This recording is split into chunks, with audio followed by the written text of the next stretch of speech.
Hello, everybody. This is my presentation on the topic of cognitive bias impact on learning. And my name is Sarab Mali. Today's date is July 15th, 2026. This is a research project for my PIDP 3300 Teaching Adults with a Brain in Mind. And my instructor is Stephen Wade. Before we begin, I would like to gratefully acknowledge that I live and work on the traditional unceded territories of the Secwepemc Nation. So, what is cognitive bias? In the Cambridge Dictionary online, the way a particular person understands events, facts, and other people, which is based on their own particular set of beliefs and experiences and may not be reasonable or accurate. So cognitive biases is quite common, but it isn't factual, accurate information, but yet a lot of us lean towards our biases. And there's two common types of biases that popped up. The confirmation bias, searching for confirmation of your pre-existing beliefs. Have you ever heard somebody say, I just know. So, but do they really know?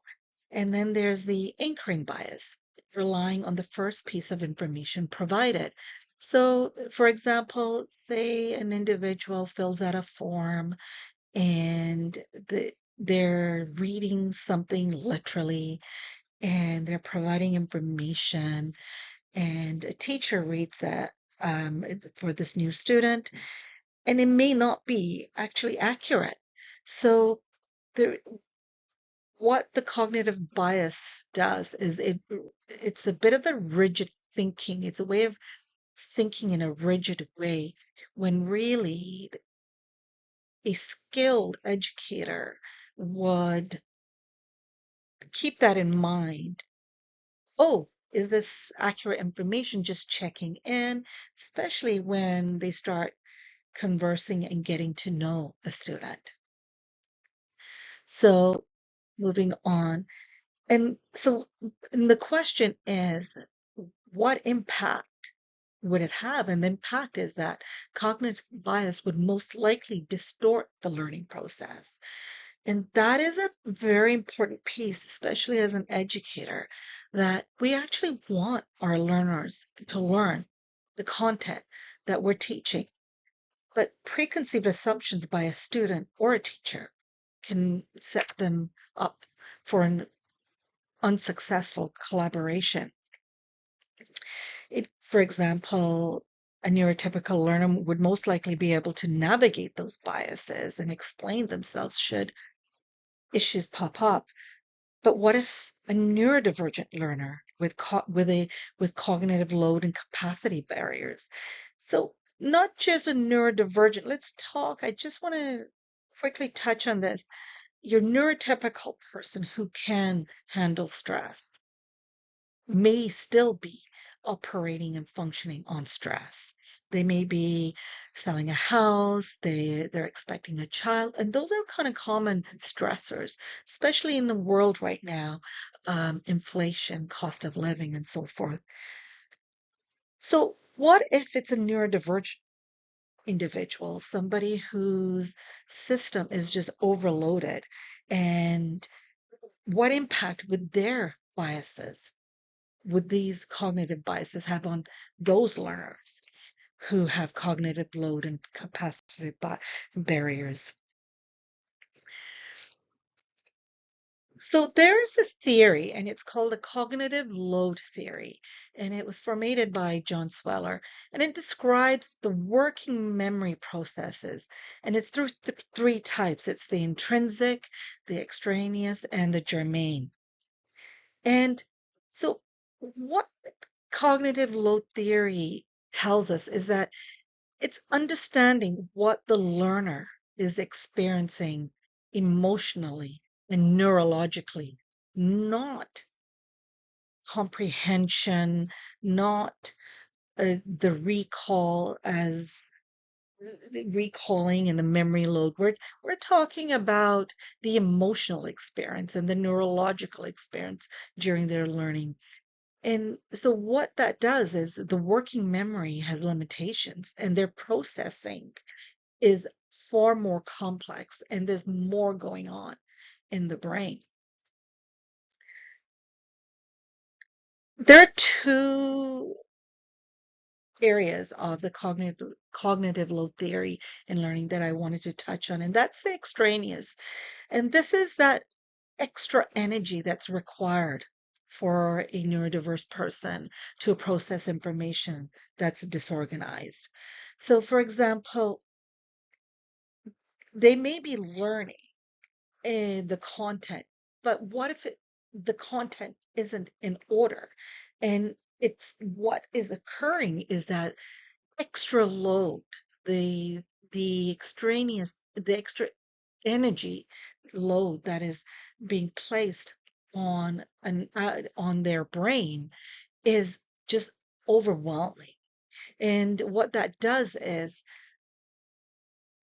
they can't handle is the simple way of saying this. And there is a reason I'm talking in layman's term is I'm cognitive of who may be watching this presentation, and it could be people who have neurodiverse and diverse needs, and their language is they're requesting simplified language, and I'm conscious of that, and that's why I'm I hesitate before what language I use because I really want them to be participating and listening should they come across my presentation. So just to go back to the cognitive load theory and learning.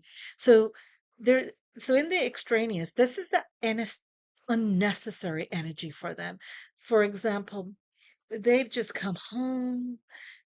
And their roomie has put, yay, the roomies put away the dishes, emptied out the dishwasher because it's the roomie's job. But when they go into the cupboard and grab dishes, they're dirty. So what's happened is that the roomie didn't check before putting the dishes into the cupboard because they assume the dishwasher did what it's supposed to do, and we know machines malfunction sometimes. So the first roomie who's dependent on the other roomie, there's an expectation they have that the dishes are clean, and so the cognitive load and that unnecessary energy creates frustration. And it isn't that they're angry or they're unable to handle a difficulty. This isn't an actual experience they're having because they rely on somebody else to fulfill a piece.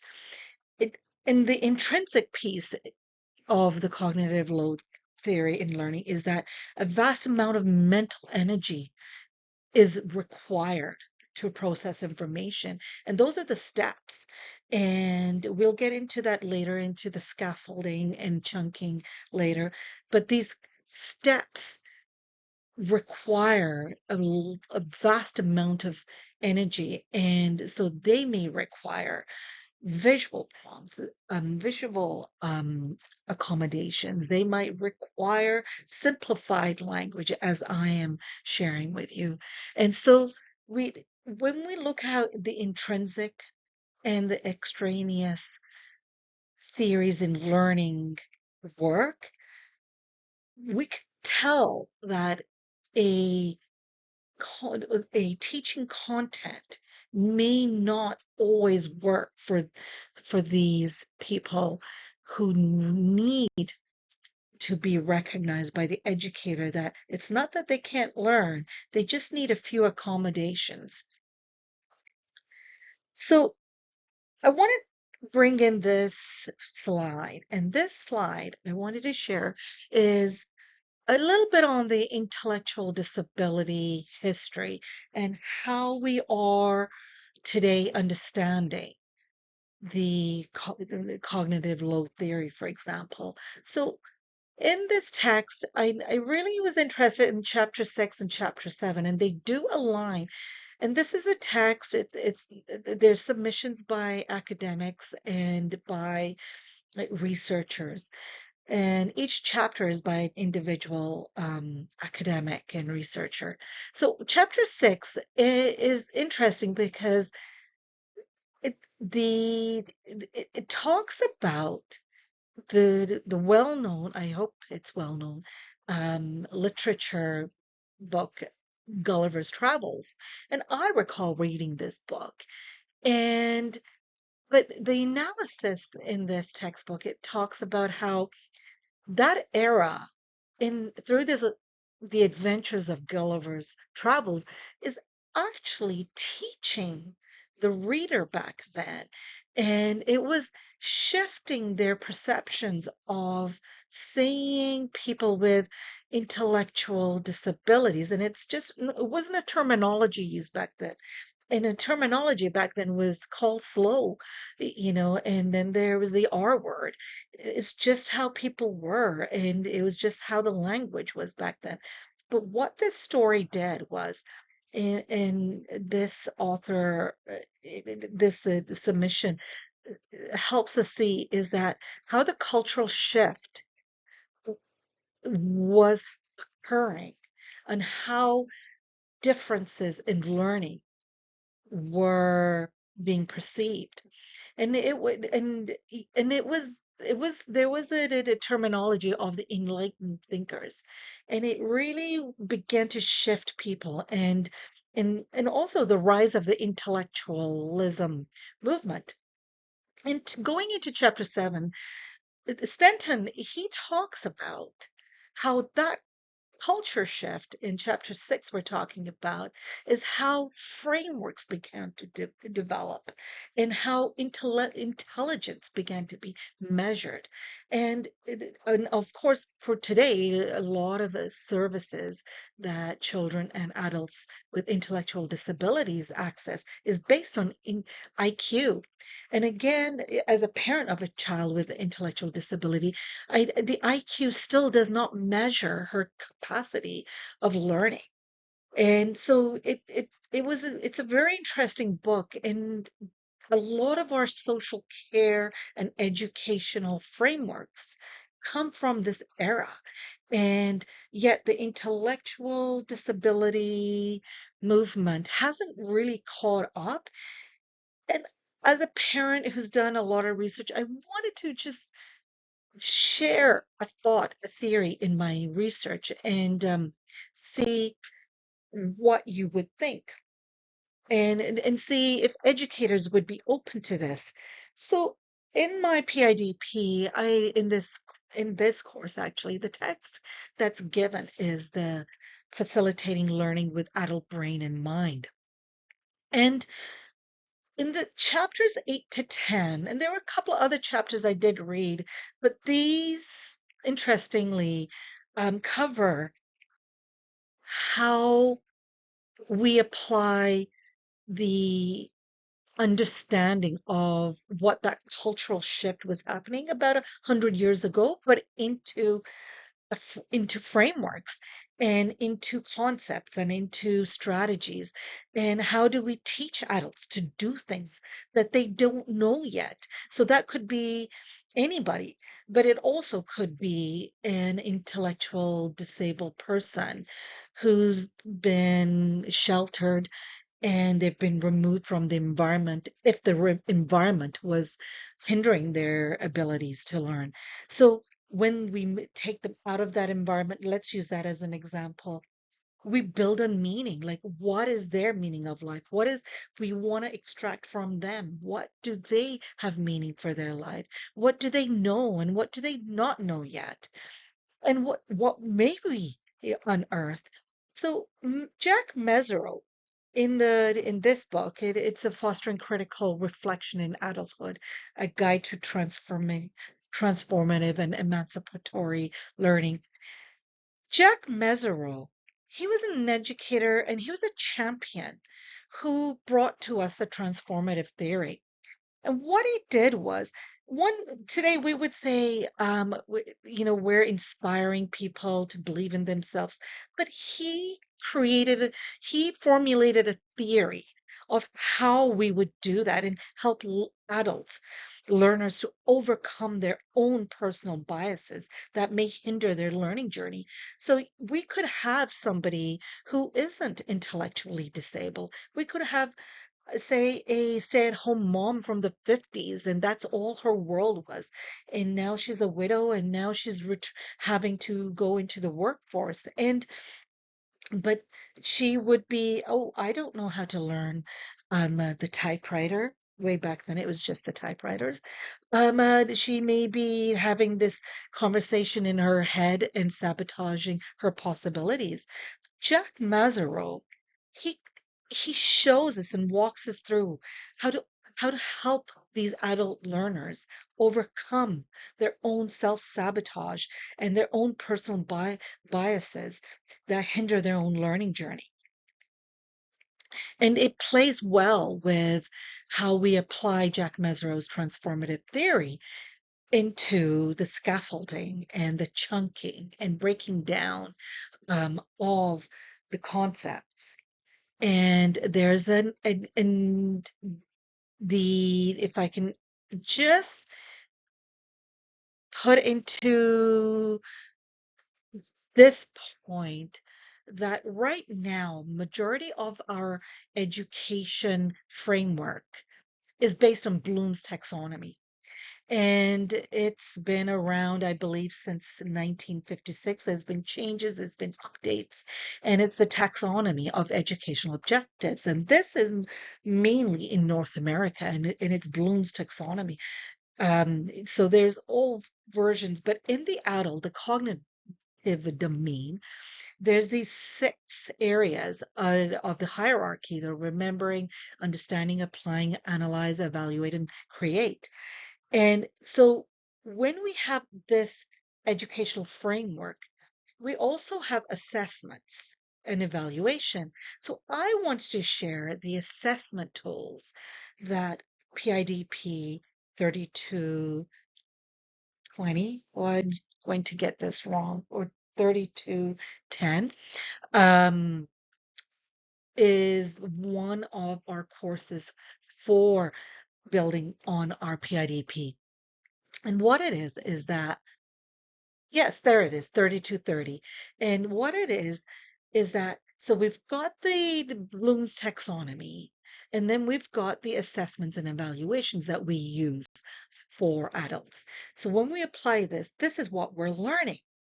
But we're not applying, while I was learning, diverse learners and those with cognitive disabilities.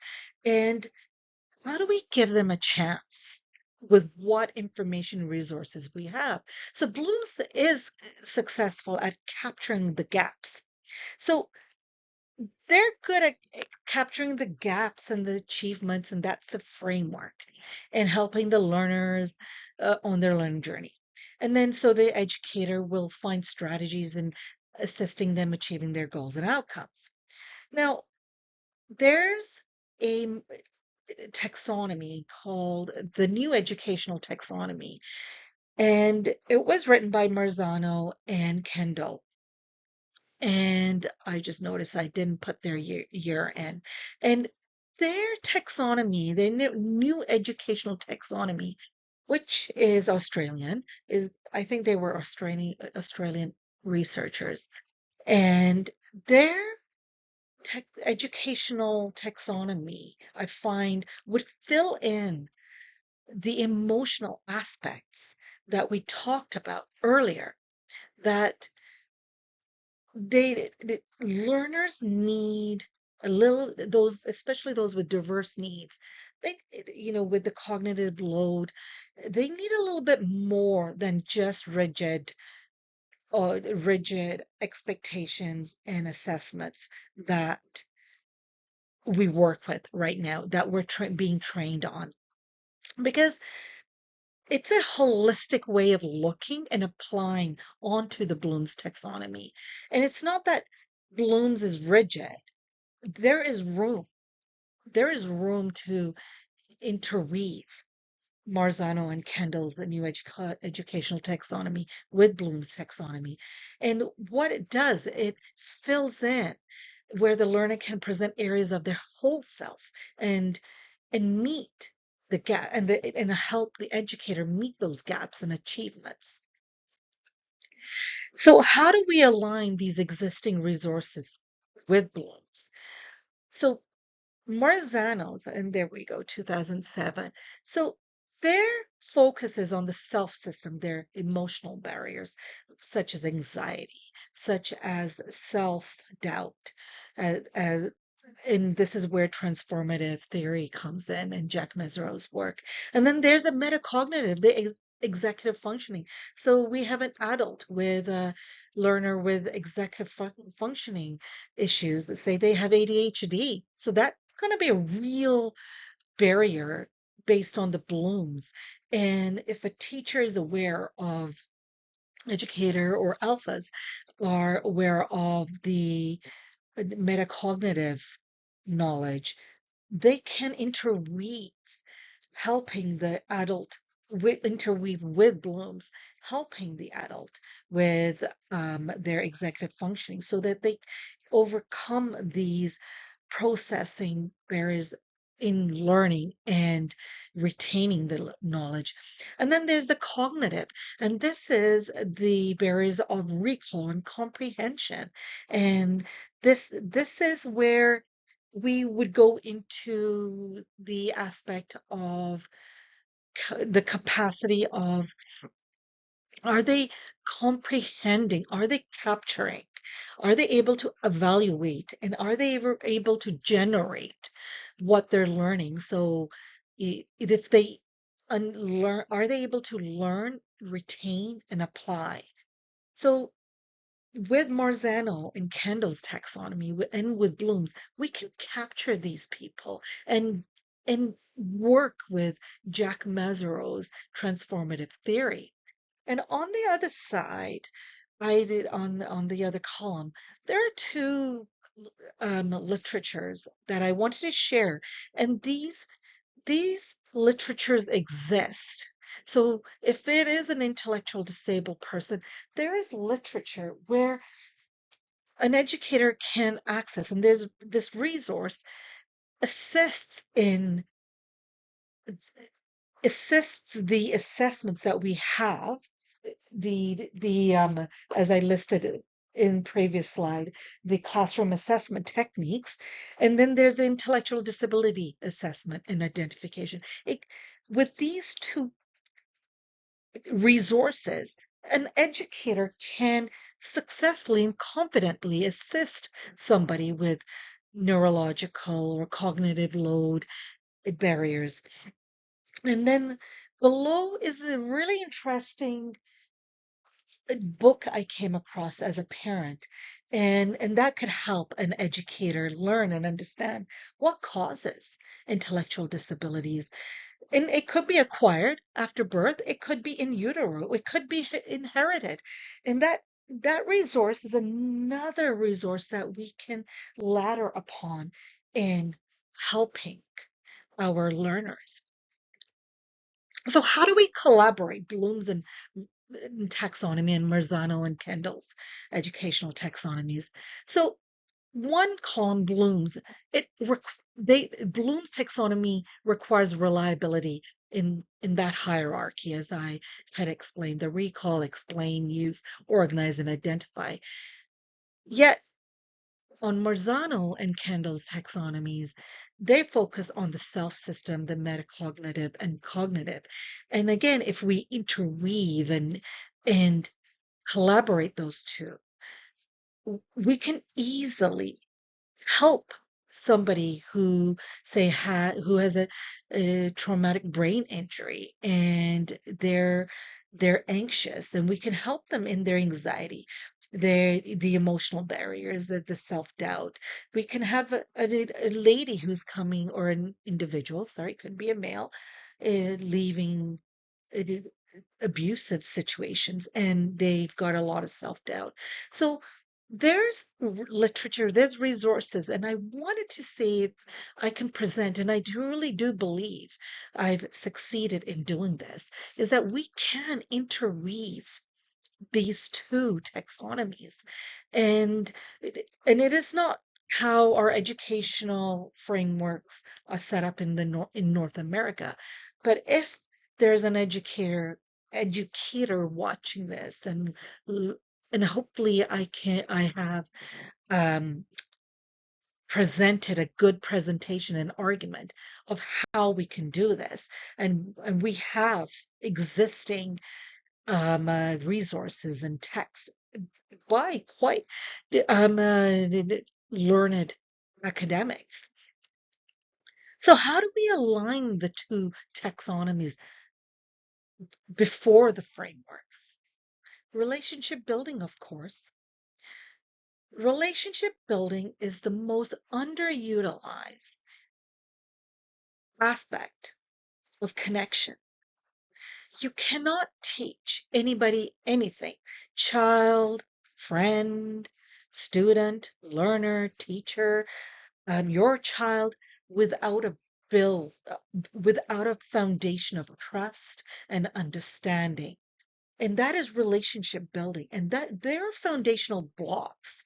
And this book is an amazing book. And I know Dr. Johannes, and he is he has decades of experience in working with persons with cognitive load and capacity, be they diverse needs, or be they neurodivergent, be they somebody who's acquired an brain injury, neurological injury after birth, anybody who self-doubts, anybody who thinks that they are not capable. Jack Mazzaro will tell you you're wrong. Dr. Johannes will tell you you're wrong. Marzano and Kendall is the new educational taxonomy will tell you, hey, I'm right here. So there's many ways. And in this book, 100 ways to make friends. And a teacher and a learner don't have to make friends. We're talking about relationship building. And there's all ideas. There's all ideas to connect. And they're so basic ideas just to connect so that you can build upon, so that our learner can learn. And and and there are tools that we can access and apply so that as educators, and I'm not an educator, I would say I'm an alphas in training, but I've had decades in teaching diverse needs. I have my daughter who she's my guinea pig in my daycare, and I teach her, and it's slow, it's sequential. I apply a lot of Jack Mazzaro's transformative theory. I apply Bloom's and Marzano's ways of educational theories.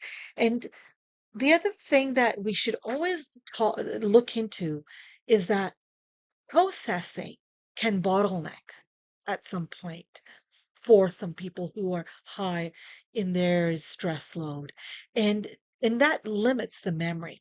So it could be anybody. I am overlapping anybody, any learner, neurotypical or diverse, or anybody who has cognitive load barriers.